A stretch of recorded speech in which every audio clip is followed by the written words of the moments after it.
Well, today we've now had more information from the Russians about what their plans are in terms of the general military situation in Donbass. And the most eye-catching news is a verbal report delivered on state television by the Russian Defense Minister, Sergei Shoigu, to Russian President Vladimir Putin. I would say, by the way, that there's been any number of speculative comments and claims and articles floating around the Western media and the internet about Shoigu. Some say that he's been sacked, others say that he's ill, others say that he's in disgrace, all kinds of things. I've never taken much notice of any of those. I've never taken much notice of claims that senior FSB officers are supposedly under arrest or have been sacked or any of those things, nor have I paid much attention, as you will have noticed, to various claims that various Russian commanders in the war in Ukraine have been killed. None of these claims have been officially corroborated by the Russians, and on any number of occasions they have been proved to be straightforwardly wrong. For example, the Ukrainians claimed that the captain of the Moskva, the cruiser that was sunk last week, had died, gone down presumably with his ship. Well, he turned up alive and well at a ceremony in Sevastopol. There were also, as I recall, various claims about all sorts of dead generals and FSB officers. But in the case of Shoigu himself, well, there he has appeared alive and well and talking very amicably, as far as I could see, to Putin. These reports, these rumors, all originate with Ukrainian or Western sources. They're inherently unreliable, and as far as I'm concerned, they should all collectively be ignored. Anyway, to return to the report, Shoigu briefed Putin on state television about the situation in Mariupol. He said that the city is now securely under Russian control. He also said that the only remaining place which remains under the control of the Ukrainians is the Azovstal factory, where he estimated that there were over 2,000 Ukrainian troops of various descriptions hiding in what Putin described the catacombs. In other words, the underground tunnels and bunkers located underneath the factory. And Shoigu informed Putin that clearing these troops, these Ukrainian holdouts, would take around 3 to 4 days, and a plan had been drawn up to do this. Putin then made the decision that the storming of the Azovstal factory should not take place. It was unnecessary. There was no need to send Russian troops down into what Putin called the catacombs beneath the Azovstal factory. That would result in heavy losses for the Russians themselves in this kind of underground fighting, and all that needed to be done was to seal off the factory. And the Russian media and on television, apparently Putin said, so that not a fly could enter or leave the factory, though I would say that the official report provided by the Kremlin carefully edits out those particular words.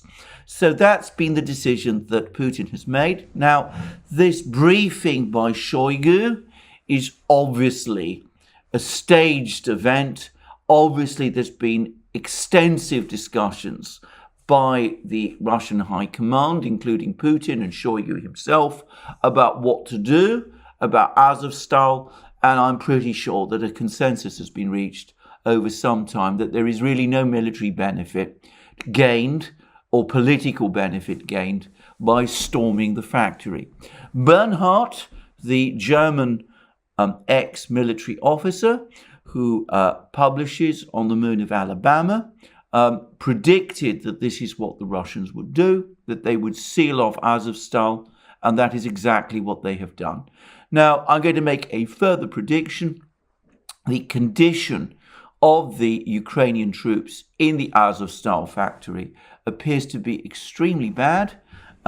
The comments made by some of them seem to be frankly desperate, and I would not personally be surprised if before very long we saw negotiations either for their surrender or for their withdrawal. And apparently yesterday they were again talking about being surrendering or being transferred to a third country and presumably being interned there in some form. So I personally would not be surprised if at some point we actually saw some kind of surrender or withdrawal of these troops in Azovstal. I would also say that it's become increasingly clear to me that some of the rumors about the people in Azovstal, the secret laboratories that were supposed there, the supposed scientific facilities, even the claims that there were NATO personnel there, I think it's become increasingly clear over these last few days that these reports were exaggerated. It still is astonishing that the Ukrainians made those repeated attempts to try to evacuate someone or something from Azovstal.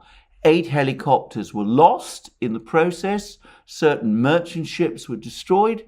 But whatever it was, whoever it is that is in Azovstal, whom the Ukrainians were trying to evacuate, that person or persons seem to be Ukrainian. Undoubtedly, there are Western fighters there alongside the Ukrainians, but these are volunteers, or so it seems to me, volunteers who have obviously decided to join the Azov battalion, which, as I said, has acted as a kind of foreign legion to some extent of Western volunteers from the far right who have wanted to fight the Russians. And I would guess that it's those sort of people that are holed up with the Ukrainians inside the Azovstal factory.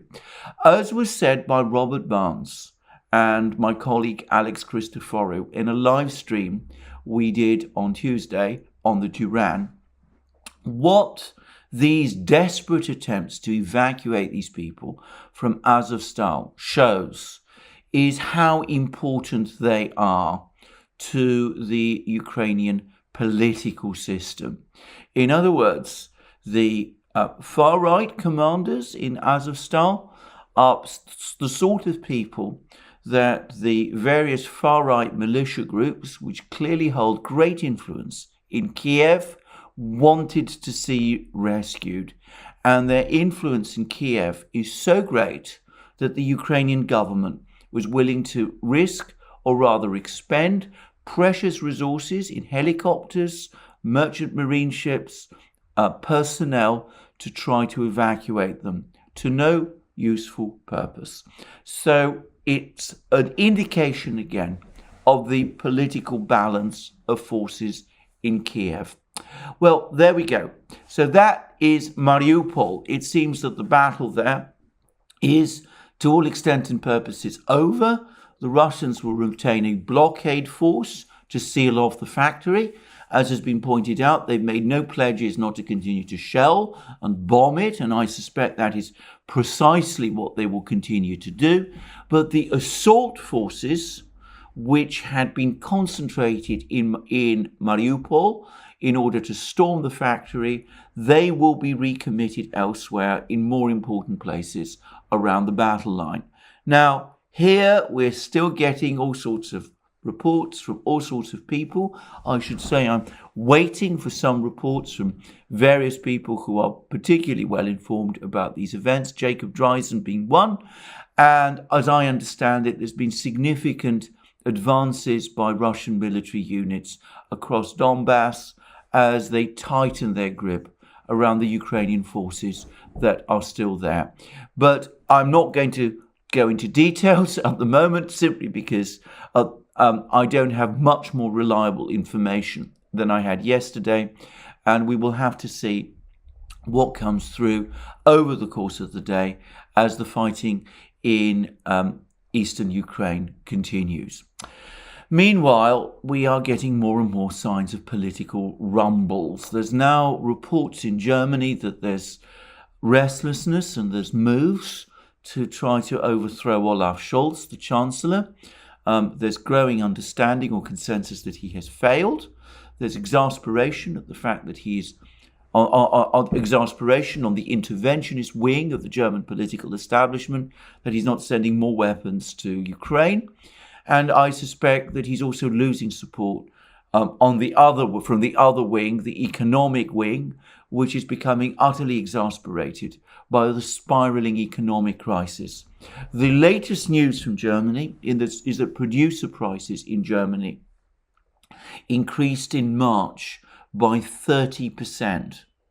Now, that is the highest growth since modern records began to be taken in Germany in 1949. Now, 1949 is an important year because, of course, that is the year when the German Federal Republic was basically put together and when the Deutschmark cured the hyperinflation crisis that Germany was experiencing at the end of the Second World War, the last months of the Second World War, and in the years which immediately followed. So it seems as if this is the highest inflation rate Germany has ever experienced since the establishment of the German Federal Republic. And that gives us some idea of how unstable the economic situation in Germany is becoming. And we have a similar political crisis underway in Britain at the moment, with growing challenges to the Prime Minister Boris Johnson. Now, these supposedly are all connected with his decision, or rather the decision of his officials, but in which he was actively involved, to hold parties during the lockdowns that were taking place in the pandemic in the garden of 10 Downing Street. I have to say that I think this is a fairly thin pretext. I get the sense that the true reason why Boris Johnson's political authority is draining away is because there is, again, in Britain, a growing sense of economic crisis. Inflation, again, is rising. Living standards are plunging. There's every indication that we're looking now at a severe recession on the horizon. Of course, the political class, both in Germany and in Britain, don't want to admit that. And I have to say, if Olaf Scholz or Boris Johnson are removed, we will probably not see any change in policy. On the contrary, what we are far more likely to see is a further intensification of the existing policy. In Germany, there are going to be moves, it seems, to try and send more heavy weapons to Ukraine, something which the German army strongly opposes, but which the politicians seem to be determined to do. And in Britain, I suspect it will also be more of the same. In other words, the leaders who have led us into this disaster, Johnson and Scholz, respectively in Britain and Germany, are facing political problems, but the people who are manoeuvring to remove them are only offering more of the same. This isn't going to cut it. This is only going to make our problems in Europe, in Britain, it's going to make them worse. I've come increasingly to the view that the European political class is not capable of changing course on this matter, not at least until there is a manifest economic crisis, the like of which we have not experienced in Europe since the end of the Second World War. And it's not impossible that even then they will try to cling on to this policy of economic war against Russia, because they are all emotionally and politically invested in it. In which case, we have to look either for a breakthrough by an anti-establishment, anti-political class politician in Europe, or for a major political change in the United States. Now, yesterday there was a debate in the French presidential election between the current incumbent, Emmanuel Macron, who is the embodiment of the French political class, and his challenger, Marine Le Pen. And I think most people who followed it feel that on this occasion, Marine Le Pen did an awful lot better than she did in 2017. And I would say objectively, actually, she probably did better than Macron did, in the sense that she talked more about the kind of problems that affect ordinary people in France, indeed, and elsewhere too. However, I still remain of the view that the structural problems that stand in the way of someone like Marine Le Pen, who has been categorized by labeled by the political class and the media as far right, are too strong to enable her to break through, and that ultimately we will get Macron again when the French vote in a few days. I'm not absolutely certain of this, but this has been my feeling all along, and I continue to retain that belief. Moreover, I doubt that Macron is going to change policies if he's re-elected with this economic war. It seems to me that he too now is emotionally and politically invested in it. I think that he too will demand more of the same. So that leaves the United States. And there perhaps, if we follow what people like Robert Barnes and Jacob Dreisen are saying, maybe there is a shift in the political mood.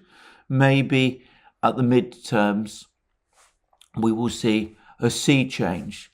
Certainly it does seem to me that these legal cases, the Durham investigation, possibly the laptop gate investigation, I'm going to call it laptop gate, are now brewing in unpredictable ways, which could cause political damage, not just to the Democrats, but also to the administration itself, and perhaps to the president. I have to say, it is a very thin straw to clutch to, the hope that there will be that kind of political shift in the United States.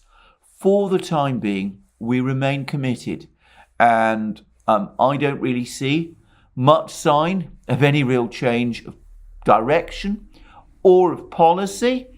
On the contrary, everything points to more of the same, with a deepening economic crisis across the West, an extraordinary claim by the G7 finance ministers in Washington, who basically wrecked a G20 summit meeting that was of finance ministers that took place there. The G20, of course, brings together many countries. Currently, it's chaired by Indonesia. They refused to disinvite the Russians. The Russian finance minister, Siluanov, participated, but the G7, the Western leaders, refused to have anything to do with him, which meant that the whole G20 arrangement is now looking close to complete breakdown. Anyway, regardless of that, we're now, it seems to me, very close to a position where not only just the G20 summit is going to break down, but the G7 finance ministers published an extraordinary statement that they had calibrated their sanctions to do the maximum damage on Russia and the least damage to the world economy. All I will say about that is that that is completely untrue. As the global inflation crisis bites, people in Egypt, in the Middle East, in Africa, across Latin America, in Indonesia, in the Philippines, all over the global south, might find words to respond to that claim by the G7 summit finance ministers, which I'm going to make a guess will be unprintable. Well, thank you again for joining me today. I look forward to you joining me again soon in future programs, both on this channel and on Duran. Remember, you can find us on Rumble and Locals, as I said at the outset of the program. You can also find us on various other channels too. And of course, you can find links under this video. And of course, you can also find links to Patreon and Subscribestar, where you can support us if that is your choice. And please also don't forget our shop, where you can buy all the great things you will find there. Our hats, t-shirts, sweatshirts, bomber jackets, magic mugs, and all the rest. And last but not least, if you like this video, please remember to press the like button and also to to check your subscription to this channel. Thank you for joining me again today. More from me soon.